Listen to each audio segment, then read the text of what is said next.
Good evening, my name is Michael Zweig. I'm the director of the Center for Study of Working Class Life at Stony Brook.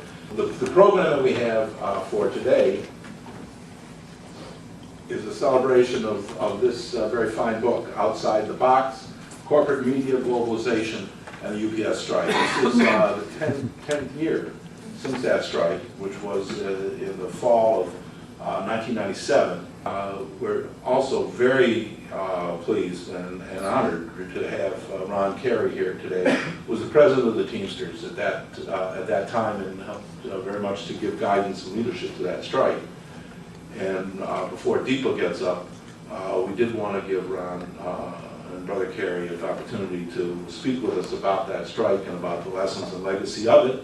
So here he is. I just wanted to say I was the president of the Teamsters, and 2 days after the strike was over, the words I heard from corporate America came true. I wouldn't be around to enjoy it, but I certainly am. First, I would like to congratulate Deepa for her hard work in putting together what I believe to be one of the best well-written analysis of corporate media coverage of the 1997 labor dispute, and also about the impact of globalization and what it has, and the effects of that on workers' rights. Yes, this is the 10th anniversary of an important fight for fairness, good full-time jobs, decent pay, and benefits. It should have provided, it was designed to provide, the kind of experience and the reality of obtaining a part of the great American dream. Over the last 10 years, I have questioned over and over again why no one has stepped forward, why no one has pursued the victory, why no one has pursued the vision for the future. Our fight in 1997 and that victory has moved us forward. But as I look at the dim picture coming out of the labor movement, I wonder, are we just heading backwards? Our fight was about working people. It was about a chance for the future.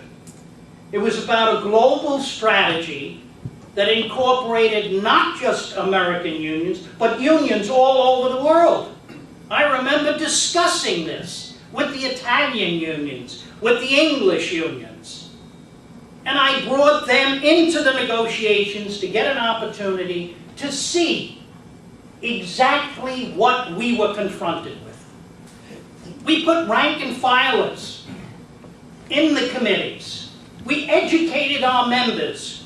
We told them, don't be afraid to talk to the press. Get out there. Bring down the family, the children, because that's what that fight was all about. So the involvement of the members, the involvement of the family, and I, for the life of me, I don't understand it. It has always been my philosophy. What happens to Tim Sylvester happens to Gretchen, happens to the children. When they take away pension benefits, they take away the future. When they turn them into part-time jobs, this is the kind of things we talked about during that dispute. Deepa writes in a book, it was a combined effort that forced corporate media to sit up, to take notice, and to change the script and start to give some favorable media coverage to the strike. As she points out, this was a rare event for the media. I'm very proud of all the members who fought and who sacrificed to win respect and dignity, not just for themselves, but for their co-workers and for their union and for workers all over the world. In closing, it was an honor and a privilege for me to serve the Teamster membership. They're good, decent people, hard-working. And every time I see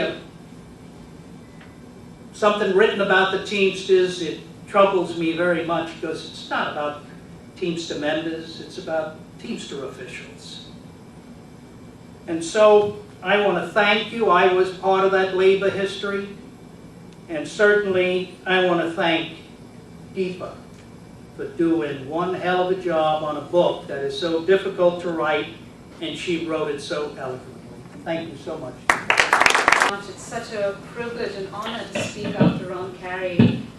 There's an excellent interview with him at the end of the book. Not excellent because I'm such a great interviewer, but because of the story that he tells of how he started off as a driver and then went on through various hurdles, really challenging hurdles, to become the president of his local and to form the Teamsters Union. So I hope you'll check it out. Right, so as has been mentioned before, this book is about media coverage of the UPS strike. And when 185,000 Teamsters went on strike, it actually made headline news all over the country. Now the issues, as Ron mentioned earlier, were increased part-time jobs, the replacement of full-time jobs with part-time jobs, subcontracting, decreased workplace safety, a pension grab, and so on. And what I argue is that these issues actually are not unique to UPS workers, but if you look at the trajectory of the US economy over the last 30-some years, you'll see that these problems are in fact common to most working people in the United States, if not the world. Now, in Chapter 1, I actually look at the model that corporate America adopted in the mid-1970s called neoliberal globalization. It was started here and then imported to various countries around the world. And at its core, it was about taking power away from workers and putting it in the hands of management. Now, the upshot of all of this is that people like to talk about the rich getting richer and the poor getting poorer. I don't think that's fully accurate. I think what actually happened through 30 years of neoliberal globalization is that a tiny, tiny group of very rich people got even more wealthy, and everybody else, their wages stayed the same, stagnated, or they decreased. So the gap between the very rich and everyone else grew extraordinarily in the last 30 years. Just to give you some statistics, in 1978, the wage gap between the average CEO, whatever that means, average, and the average worker was 29 to 1. By the turn of the century, this had increased to 531 to 1. And if you actually look at the top CEOs, that is the top 100 CEOs, it becomes even more stark. It's 1,000 to 1, the gap between them. And Paul Krugman, the Princeton economist, writes very well about this, and he says, the gains actually didn't go to the top 10% of American society, as you would expect. It actually went to the top 1%. And even among that 1%, it's not all 1%, but the vast majority of gains went to just 13,000 families. So you have these 13,000 families who own more wealth than the bottom 20% of Americans. Right, so we're literally back in the era of the robber barons, right? Fabulously wealthy and everyone else struggling and so on. But the media, and technically the media and the democratic society, should serve the needs, the communication needs of everyone in that society. Have they told the story? And people are shaking their head, and of course not. They have not told the story. They haven't talked about growing polarization. That is until the UPS strike of 1997. Now, I look